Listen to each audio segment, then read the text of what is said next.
అందరికీ నమస్కారం. నిన్నే వరిస్తా సీజన్ 2 పార్ట్ 83. శ్రీనిక అజయ్ ఆఫీస్లో కళ్ళు తిరిగి పడిపోతూ మనుని చూసి మన్వి అంటూ కళ్ళు తిరిగి పడిపోతుంటే మను వచ్చి శ్రీనికను పట్టుకుని సెక్యూరిటీ సెక్యూరిటీ అని గట్టిగా అరుస్తుంది. ఆ అరుపులు విన్న అజయ్ మనుకి ఏం జరిగిందో అని రూమ్లో నుండి బయటకు వచ్చి చూస్తాడు. కానీ మను ఒడిలో స్పృహ లేకుండా పడి ఉన్న శ్రీనికను చూసి ఏం జరిగింది మను అంటూ దగ్గరకు వస్తాడు. మనుకి శ్రీనిక ఎవరో తెలియపోయినా ఈవిడి కళ్ళు తిరిగి పడిపోయింది అజయ్ గారు, మనం వెంటనే హాస్పిటల్లో తీసుకువెళ్ళాలి అని అంటుంది.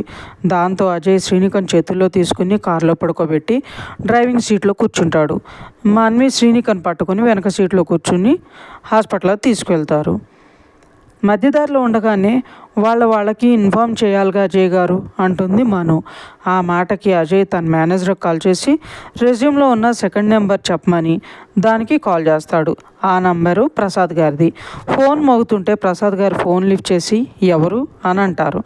అజయ్ తన డీటెయిల్స్ అన్నీ చెప్పి శ్రీనిక కళ్ళు తిరిగి పడిపోవడం చెప్పి తన తీసుకెళ్తున్న హాస్పిటల్ డీటెయిల్స్ చెప్తాడు. అక్కడ ప్రసాద్ గారు కంగారుగా హాస్పిటల్కి బయలుదేరతారు.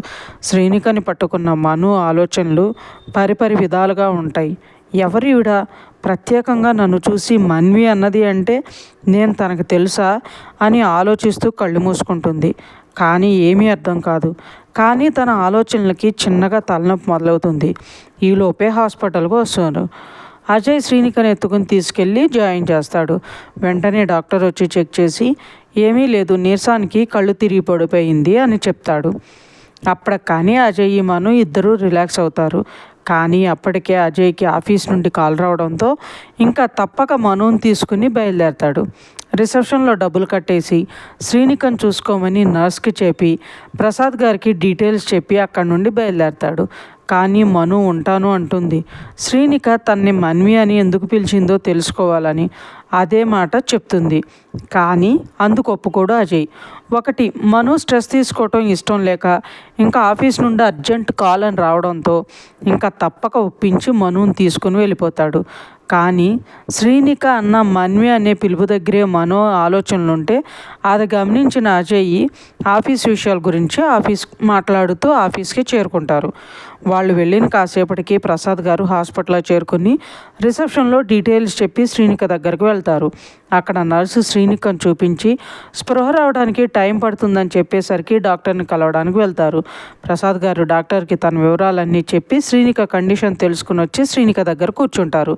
కాసేపటికి శ్రీనిక స్పృహ వచ్చి చిన్నగా కదులుతూ మన్వి మన్వి అని కలవరిస్తూ ఉంటుంది. ప్రసాద్ గారు శ్రీనిక కదలడం చూసి వెళ్ళి డాక్టర్ని తీసుకుని వస్తారు. డాక్టరు చెక్ చేశాక బాగా నీరసంగా ఉందని చెప్పి కొద్దిసేపు ఉంచి ఇంటికి తీసుకెళ్ళొచ్చు అని చెప్తారు. కానీ పూర్తిగా స్పృహ వచ్చిన శ్రీనిక ప్రసాద్ గారిని చూసి నాన్న మన్వి, నాన్న మన మన్వి అని చెప్పి పదనాన్న వెళ్ళి మన మన్విని తీసుకొద్దామని బెడ్ మీద నుండి లేవబోతే తూలి బెడ్ మీద పడిపోతుంది. ప్రసాద్ గారు కంగారుగా జాను అంటూ వచ్చి పట్టుకుంటారు. కానీ శ్రీనిక అవేమీ లెక్క చేయకుండా నాన్న వెళ్దాం నాన్న అంటూ పైకి లేస్తుంటే ప్రసాద్ గారు కోపంగా శ్రీనికని మందలిస్తారు. రాత్రి అయ్యేసరికి శ్రీనికని డిశ్చార్జ్ చేసి ఇంటికి తీసుకెళ్ళిపోతారు. ప్రసాద్ గారు శ్రీనిక ఇంటికి చేరగానే కళ్యాణి గారు ఎదురొచ్చి శ్రీనికని గట్టిగా హత్తుకుని ఏడ్చేస్తారు. ప్రసాద్ గారు శ్రీనిక కలిసి కళ్యాణి గారిని ఊరుకోబెడతారు. శ్రీనికకి భోజనం పెట్టి ట్యాబ్లెట్ వేసి ఏం ఆలోచించకుండా పడుకోమని చెప్పి సోనుని వాళ్ళ దగ్గర పడుకోబెట్టామని చెప్పి వెళ్ళిపోతారు. అప్పటిదాకా మామూలుగా ఉన్న శ్రీనిక ఆలోచనలు మొదలు పెడుతుంది. నేను చూసింది మన్వినేనా? తను నన్ను చూసి కూడా గుర్తుపట్టలేదంటే అసలు తను మన మన్వి అయితే అమృతమ్మ చెప్పాలా లేక శివకి చెప్పాలా అని ఎప్పుడెప్పుడు తెల్లవారుతుందా, ఎప్పుడు ఆఫీస్కి వెళ్ళి మన్వి గురించి తెలుసుకుందామని ఆలోచనలతోనే రాత్రంతా భారంగా గడుపుతుంది. అలా ఆలోచనలతో ఎప్పుడో తెల్లవారుజామున నిద్రపట్టిన శ్రీనికని సోను వచ్చి హత్తుకుపోతుంది. సోను స్పర్శతో మెలకు వచ్చిన శ్రీనిక తనను చూసి లేచి నవ్వుతూ ఏంటి సోనమ్మ అని ఒళ్ళో కూర్చోబెట్టుకుంటుంది. సోను ఏడుస్తూ మమ్మ ఆఫీస్కి వెళ్ళి రాత్రి కూడా రాలేదు, నువ్వు నిన్న నాకు కనపడలేదు, రోజు అలాగే వెళ్తావా అమ్మా అని అడిగి ఏడుస్తుంటే శ్రీనికకు బాధగా అనిపించి లేదు సోనమ్మ, నిన్న ఆఫీస్లో జాయిన్ అవ్వాలి కాబట్టి అలా లేట్ అయింది, రోజు అలా అవ్వదు అని చెప్పి బుజ్జగించి ఫ్రెష్ అవడానికి తీసుకెళ్తుంది. సోను ఫ్రెష్ అయ్యి శ్రీనిక ఫ్రెష్ అయ్యి వచ్చేటప్పటికి కళ్యాణి గారు ఇద్దరికి పాలు తీసుకుని వస్తారు. వాళ్ళిద్దరూ పాలు తాగగానే సోనుని ప్రసాద్ గారి దగ్గర పంపించి కళ్యాణి గారిని కూర్చోబెట్టి మన్వి విషయం చెప్పి ఆఫీస్కి వెళ్ళి వస్తానమ్మా అని అంటుంది శ్రీనిక. కళ్యాణి గారు సరే అని ఒప్పుకున్నాక శ్రీనిక ఆఫీస్కి వెళ్ళడానికి రెడీ అయ్యి బయటకు వస్తుంది. ప్రసాద్ గారితో చెప్పి సోనుకి బాయ్ చెప్పి బయలుదేరుతుంటే ప్రసాద్ గారు తోడు వస్తాను అన్నా వద్దని వారించి వెళ్ళిపోతుంది. ఆఫీస్కి వెళ్ళిన తర్వాత తన డీటెయిల్స్ చెప్పగానే రిసెప్షనిస్టు తన హ్యాండ్ బ్యాగు ఫోను తనకిస్తుంది. ఆ తర్వాత శ్రీనిక అజయ్ని కలవాలి అని చెప్పగానే రిసెప్షనిస్టు అజయ్కి కాల్ చేస్తుంది. అజయ్ ఆలోచించి నిన్న శ్రీనిక మనుని మన్వి అనడం గుర్తొచ్చి విషయం ఏంటో కనుక్కుందామని తన క్యాబిన్కి రమ్మని చెప్తాడు. శ్రీనిక అజయ్ క్యాబిన్కి వెళ్తుంది. హాస్పిటల్లో మందులు తీసుకురావడానికి శివ్ వెళ్ళగానే వేదు ముందు నుండి ఒకరు మన్విత అమ్మ మన్విత కళ్ళు తెరవమ్మా అని ఏడుస్తూ తీసుకువెళ్తారు. అప్పుడు వేదు మన్విత మన్వి అనే పేరు వినబడగానే తను ఎక్కడ ఎలా ఉంది అని మర్చిపోయి లేచి వాళ్ళ దగ్గర కుంటుకుంటూ వెళ్తాడు.